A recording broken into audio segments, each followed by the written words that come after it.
নমস্কার, আমি প্রসূন আচার্য। আপনারা দেখছেন ডিডি কলকাতা ওয়ান বা দেশ দুনিয়া কলকাতার নতুন এপিসোড। আজকের আমাদের আলোচনার বিষয়বস্তু হচ্ছে রথের রাজনীতি, আরও স্পেসিফিক্যালি বললে জগন্নাথের রথযাত্রার দিনের রথের রাজনীতি। এবং আজকে আমরা আলোচনা করব সেই রথের রাজনীতিতে কিভাবে মমতা বন্দ্যোপাধ্যায় বনাম শুভেন্দু অধিকারী সারাদিন ধরে রাজ্যের মানুষ লড়াই দেখলেন এবং শেষ পর্যন্ত এই লড়াইয়ের ফলাফলে কি দাঁড়ালো, এ বিষয়ে আলোচনায় যাব। তার আগে যেটা জরুরি কথা বলে নিই, আপনারা যারা নিয়মিত এই চ্যানেলের ভিডিও দেখছেন তারা দয়া করে সাবস্ক্রাইব করবেন, লাইক করবেন, শেয়ার করবেন এবং নোটিফিকেশান আইকনে ক্লিক করবেন, যাতে ভিডিও আপলোড হলে আপনারা সেটা দেখতে পারেন। না হলে জানেন এই অ্যালগোরিদমের ব্যাপার, এবং আমি একেবারে স্বাধীনভাবে কারুর কাছ থেকে কোনো সাহায্য না নিয়ে নিজের মতো করে আমার এত বছরের সাংবাদিকতার অভিজ্ঞতা, প্রায় 4 দশকের, সেটাকে মূলধন করে বন্ধুদের পরামর্শ মতো এই ইউটিউব চ্যানেলটা চালাচ্ছি। এইবার আসি মূল কথায়। আমরা শুক্রবার সারাদিন ধরে পশ্চিমবাংলায় যেটা দেখলাম এবং তার আগে দুদিন ধরে যা দেখলাম সেটা অতীতে কখনো দেখিনি। পুরোটাই হচ্ছে জগন্নাথ দেবকে কেন্দ্র করে একটা অদ্ভুত রাজনীতি। মমতা বন্দ্যোপাধ্যায়ের বিরুদ্ধে বিরোধী বিজেপির সবচেয়ে বড় অভিযোগ ছিল মুসলিম অ্যাপিসমেন্ট, অর্থাৎ মুসলমানদের তুষ্টিকরণ।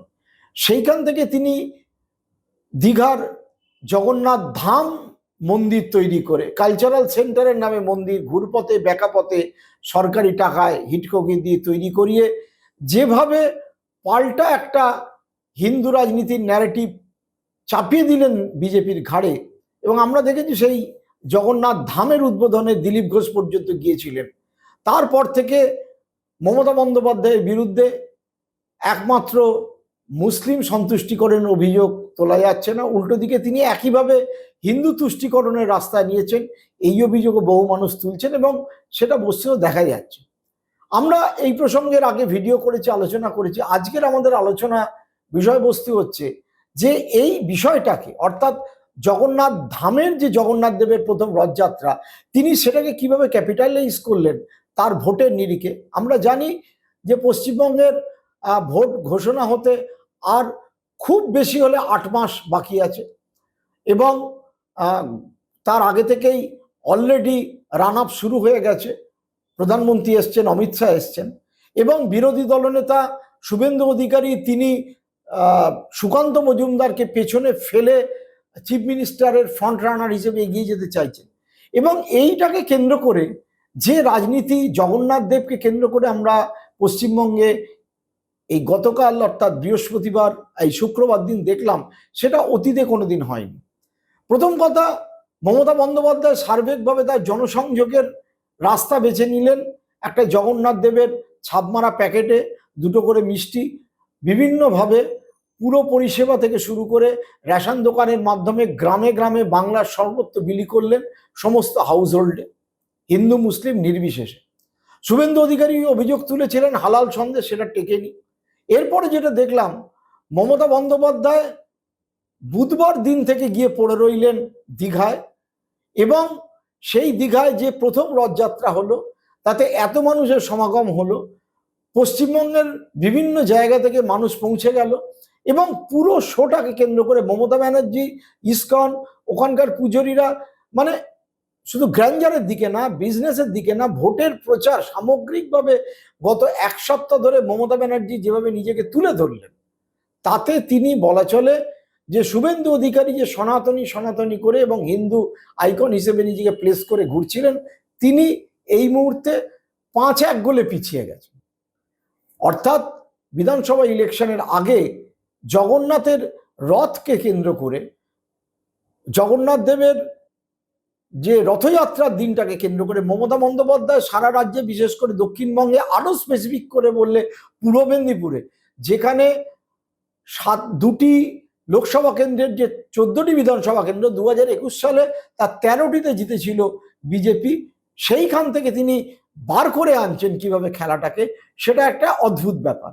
প্রথম কি করলেন, জনপ্রতিনিধিরা 2-3 দিন ধরে বিভিন্ন মানুষের বাড়িতে গেলেন, রেশন দোকান থেকে বিলি হলো, অন্যান্যভাবে বিলি হলো, শুধু নর্থ বেঙ্গল থেকে শুরু করে একেবারে কাকদ্বীপ পর্যন্ত জগন্নাথের কার্ডের বিতরণ হলো। মমতা ব্যানার্জির লেখা, মমতা ব্যানার্জিও লেখা না, শুধু মমতা লেখা, মাইন্ড ইট, যে কার্ডটা দেওয়া হয়েছে মিষ্টির বাক্সে। তারপরে জগন্নাথ ধাম লেখা, মানুষকে উৎসাহ করলেন, এবং তারপরে তিনি রথযাত্রার পুরোটা রইলেন, যে রাস্তায় ঝাঁট দিলেন। অতীতে যেটা আমরা দেখেছিলাম পুরীর রাজারা ঝাঁট দিত, উনি রথের রশিটা টান দিলেন, উনি সেটা আরতি করলেন, এবং মিডিয়া সেটা দেখালো, ছবি সেটা দেখালো। কিন্তু মুশকিল এখানে একটা অদ্ভুতভাবে খচখচ করে কাঁটায় বিদ্ধ হয়েছে। তাদের তৃণমূল দলেরই একজন ছাত্রনেতা, যিনি দক্ষিণ কলকাতা ল কলেজে গণধর্ষণের অভিযুক্ত হয়ে অ্যারেস্ট হয়েছেন, আরো দুজন, অর্থাৎ টিভি চ্যানেল কিন্তু পুরোপুরি রথটা মমতার দেখায়নি।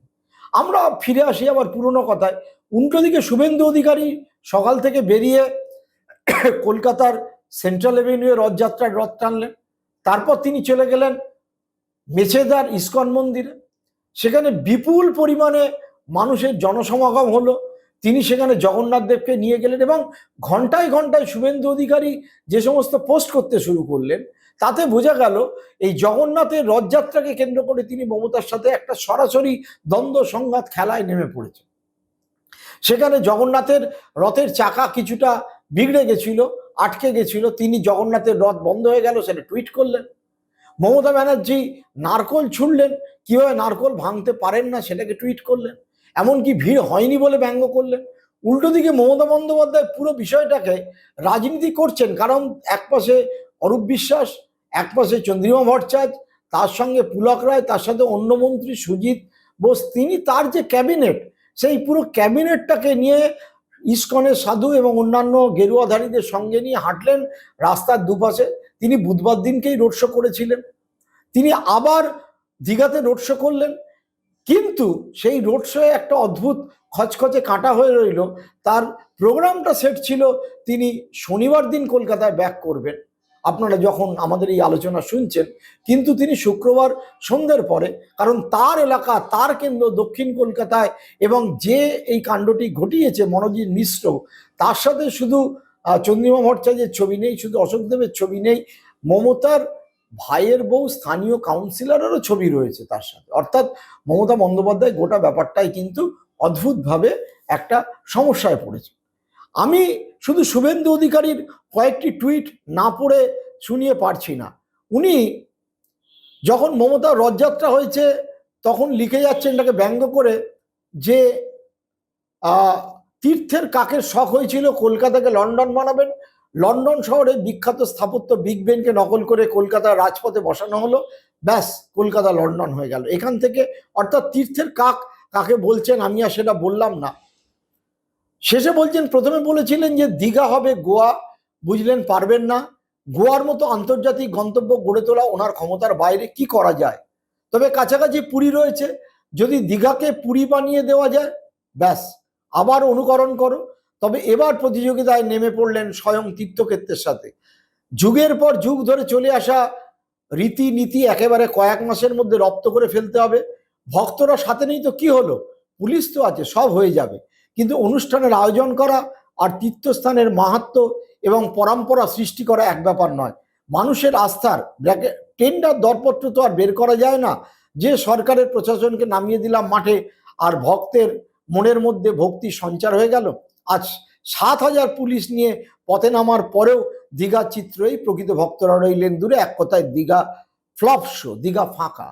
সেই সঙ্গে মমতা বন্দ্যোপাধ্যায় যে নারকল ফাটাচ্ছেন, তিনি যে হিন্দু ধর্মীয় পূজা অনুকরণের নারকল ফাটানো অব্দি জানেন না, সেটা সমালোচনা করছেন।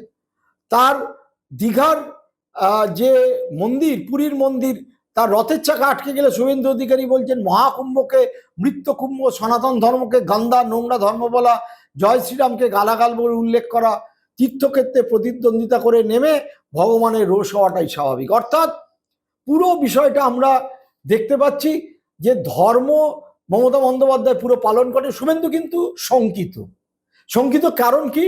কারণ তিনি যে সনাতনী গদা নিয়ে ঘুরছিলেন প্রচারে, সেই সনাতনী গদা মমতা বন্দ্যোপাধ্যায়ের চালে কিস্তি মাত হয়ে গেছে। শুভেন্দু অধিকারীর সবাই মিটিং হয়েছে। শুভেন্দু অধিকারী এখনো পর্যন্ত হিন্দুদের জন্য আলাদা বুথের কথা বলেন।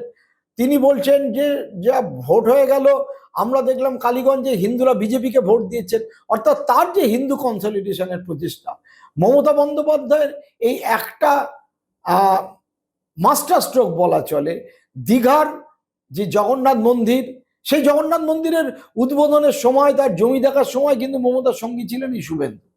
শুভেন্দু বুঝতে পেরেছিলেন যে যেভাবে আরএসএস ওখানে বাড়ছে, যেভাবে বিজেপি বাড়ছে, তাকে কাউন্টার করতে গেলে দীঘাতে একটা মন্দির করা দরকার। কিন্তু সেটা তখন তিনি তৃণমূলে ছিলেন, তখন দিনরাত তিনি অমিত শাহকে গালাগাল করতেন, নরেন্দ্র মোদীকে ফেকুজি বলে গালাগাল করতেন, মিথ্যাবাদী বলে গালাগাল করতেন। কিন্তু তিনি আজকে যখন বিরোধী দলনেতার কামান সামলেছেন, তিনি কামান সামলে তার একমাত্র লক্ষ্য হচ্ছে মুখ্যমন্ত্রীর গদি, এবং সেই গদিকে বসার জন্য হিন্দু ধর্মটাকে, হিন্দুদের বিভিন্ন আচার অনুষ্ঠানকে প্রমোট করা, এবং আমি তার কজ চ্যাম্পিয়ন করছি এইটাকে বলে বেড়ানোই সেখানে তার কাজ।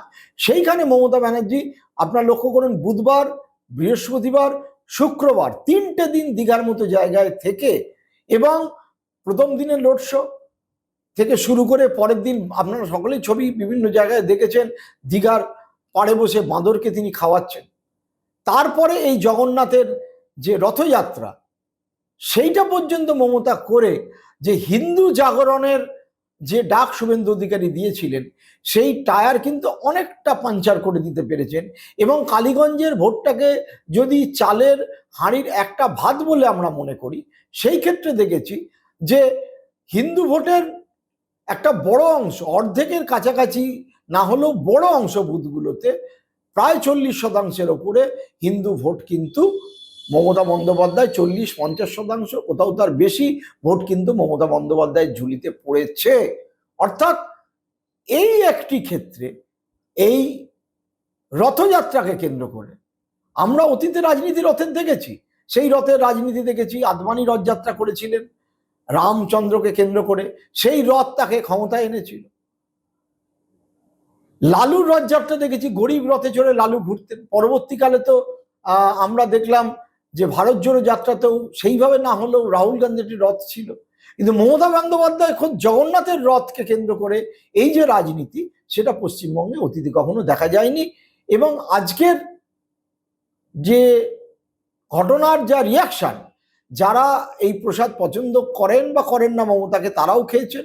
এবং হিন্দুদের যে একচেটি আধিপত্য শুভেন্দু অধিকারী দাবি করছিলেন, সেইটা অনেকটাই মমতা কেড়ে নিতে পেরেছেন। এবং বলা চলে সামগ্রিকভাবে এই জগন্নাথের রথকে কেন্দ্র করে মমতা বন্দ্যোপাধ্যায় 5-1 গোলে শুভেন্দুকে হারিয়েছেন। কিন্তু সমস্যা একটা কাঁটা পায়ের মধ্যে বিঁধেছে, সেটা হচ্ছে আমরা ঠিক যেভাবে আরজি করের অভয়াকাণ্ড দেখেছিলাম, সেইভাবেই কসবায় কলেজের মধ্যে টিএমসিপির এক ছাত্রী, তিনি ধর্ষণের অভিযোগ করেছেন, গণধর্ষণের অভিযোগ করেছেন, এবং শুক্রবার তার প্রোগ্রাম কাটছাট করে মমতা বন্দ্যোপাধ্যায়কে কলকাতায় চলে আসতে হয়েছে। ফলে কাঁটা কিন্তু রয়েছে, যদিও আপাতত খেলায় 5-1 গোলে মমতা বন্দ্যোপাধ্যায় রথযাত্রার খেলায় শুভেন্দুকে পেছনে ফেলে দিলেন। সকলে ভালো থাকবেন, সুস্থ থাকবেন, চ্যানেলটি দেখবেন, সাবস্ক্রাইব করবেন, বেল আইকনে ক্লিক করবেন, তাহলেই আমাদের এই প্রচেষ্টা সার্থক হবে। নমস্কার।